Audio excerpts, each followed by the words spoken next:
Descompasso entre teoria e prática, descompasso entre política e cidadania. Os movimentos sociais que conseguem sobreviver ao tempo e às necessidades da crise se autoproclamam apartidários, livres das amarras das lideranças dos partidos. Como o Demplirono, na Grécia, que vai se espalhando aqui e ali. Um amontoado de demitidos, de funcionários com 4 meses de salário atrasado, de representantes de bairros e de sindicalistas sem força sindical, movidos pelo desejo de fazer alguma coisa, como boicotar o novo imposto sobre a propriedade que vem embutida nas contas de luz. O pequeno prevalece sobre o grande. Sobra espaço para a construção de uma nova identidade europeia.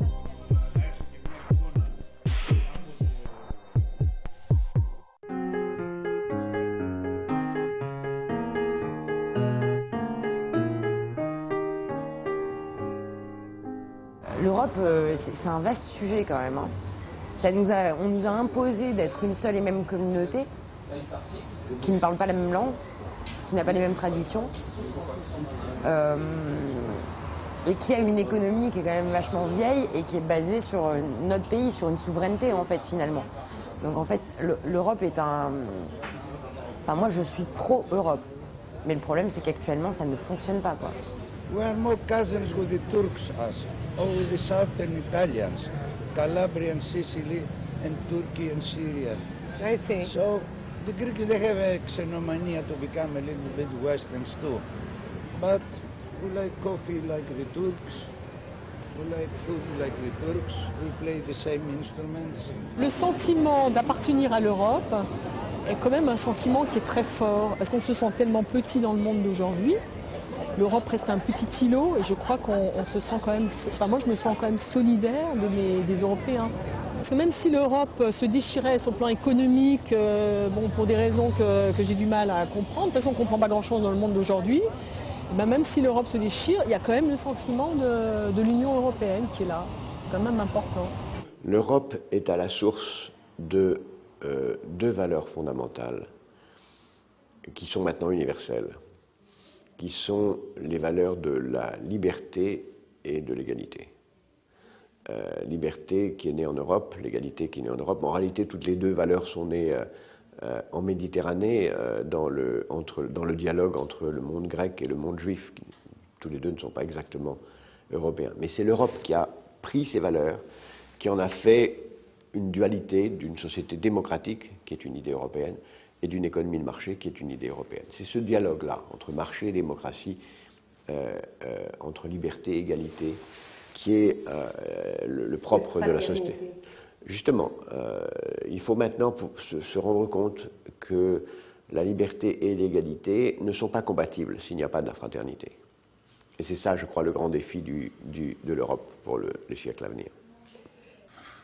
Moi, personnellement, je suis assez sceptique par rapport à cette question. Maintenant, si on regarde la culture comme une construction historique de long terme, on peut dire, oui, les Européens, ils ont toujours partagé quelque chose, ne serait-ce que les guerres qu'ils menaient entre eux. On peut dire qu'il y a une histoire commune dès qu'il y a des guerres. Je dirais qu'il y a une solidarité historique. On s'est beaucoup battu, c'est comme dans les familles, on s'est battu, on s'est disputé, on a eu beaucoup de choses, mais on reste quand même dans une famille. C'est le même principe de deux côtés, les choses sont pareilles. Il y a une arrogance européenne qui est réelle, qui considère que c'est la seule région mondiale où il y a vraiment des gens intelligents, avec des pics extraordinaires entre l'Angleterre, l'Allemagne et la France, qui sont absolument des pays odieux pour ça, et qui considèrent qu'ils savent tout. Hein, ils savent tout. Et ça compte, une arrogance collective, et qui souhaite sans le reconnaître, sans en parler, qui souhaitent reprendre le contrôle ancien, et pour eux, le seul moyen de reprendre le contrôle, c'est de faire l'Europe. Nous allons moins mal que les États-Unis. Les États-Unis sont dans une situation catastrophique, tragique. Les États-Unis sont en faillite.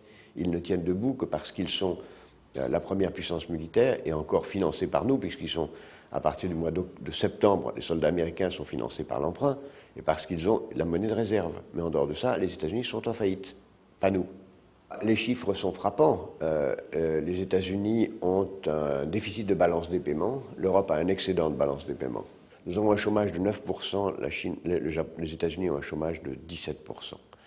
Nous avons une espérance de vie qui augmente, l'espérance de vie aux États-Unis baisse. Nous avons un endettement privé de 150% du PIB. Les États-Unis ont un endettement privé de 250% du PIB. Nous avons un revenu du travail à l'heure de 23 €. Les Américains ont un revenu du travail à l'heure de 20 €. Si nous donnons un système fédéral, nous serons définitivement la première puissance du monde. Oh, that is a big question. European identity. I would say I am a European, and secondly, I am a German.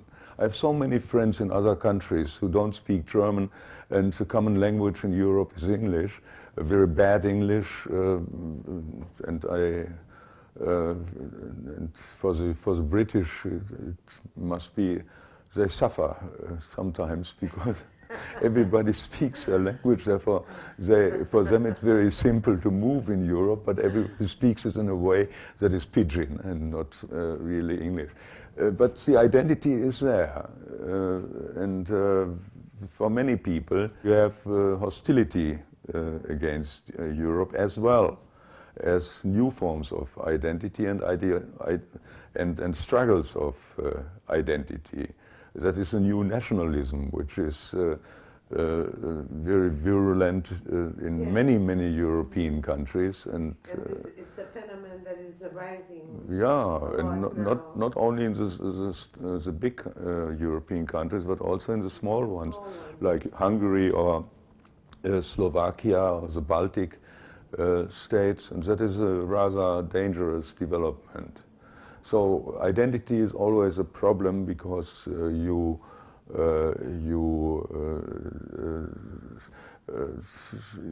always provoke counter-identities. Moi qui voyage beaucoup, je me rends compte, on sent l'identité européenne quand on n'est pas en Europe, surtout. C'est-à-dire que quand on est au Japon, par exemple, on se sent plus proche d'un Allemand que d'un Japonais. C'est clair. Mais quand je suis en Argentine, je me sens plus proche d'un Argentin que d'un Lituanien, par exemple. Je me sens plus proche du monde latin que du monde germanique ou du monde slave. En Europe, on a commencé par l'économie, etc. Je pense qu'il faut créer les conditions politiques, sociales, culturelles de l'unité européenne. Or, on ne les crée pas du tout. Il faut apprendre à se connaître. Par exemple, au monde diplomatique, quand j'avais des responsabilités au monde diplomatique, qu'on voulait publier un article sur la Belgique. Ben, il n'y a pas un Français qui est capable d'écrire sur la Belgique. Pourtant, la Belgique, c'est pas loin. On est à Bruxelles en 1h30. Les gens ne s'intéressent pas à la Belgique. Donc, quand on voulait un papier sur la Belgique, il fallait qu'on trouve un Belge pour le faire. Donc, ben oui, mais il y a une méconnaissance extraordinaire, même des voisins. Des voisins. Ao menos dos instrumentos principais para vencer a barreira do desconhecimento tem unanimidade de aprovação entre os europeus. O programa Erasmus, que contempla estudantes universitários de todo o continente com bolsas de intercâmbio de 3 meses a 1 ano. Desde a sua criação, em 1987, aproximadamente 1,5 milhão de jovens tiveram a experiência de estudar num país vizinho. E, por consequência, vão desenvolvendo melhor sua percepção sobre os entraves no processo da construção europeia. Il y a un fossé. Je travaille pour sensibiliser la population à l'Union européenne. Alors je sais de quoi je parle parce que le nombre d'eurosceptiques qui viennent et qui refusent totalement d'entendre parler d'Europe, c'est assez hallucinant. Il y a un fossé inimaginable entre la population, mais de tous les pays pour moi. Et encore, je pense qu'en France, en Allemagne, on est quand même plus aware de ce qui se passe en Europe, entre la population et les institutions, et donc le pouvoir de manière générale. Donc oui, je crois qu'effectivement, c'est un problème, c'est quelque chose auquel les politiciens européens devraient s'attacher fortement. Ils devraient vraiment s'inquiéter de faire participer beaucoup plus la société civile aux prises de décision européennes.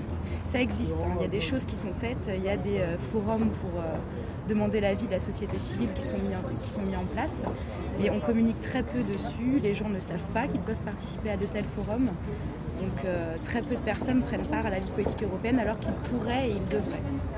Nolwenn e seus colegas de Erasmus parecem dispostos a vencer o fosso que ainda separa as sociedades da integração. Se reconhecem como parte da primeira geração verdadeiramente europeia em formação no continente. A mesma, por sinal, da sindicalista Bettina, que continua apostando numa Europa unida, pacífica e igualitária.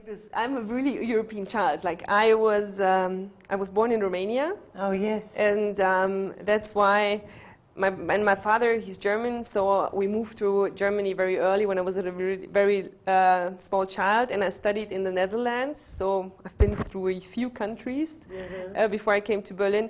And for me to be a European citizen, I would say it means that I have opportunities irrespective of my nationality.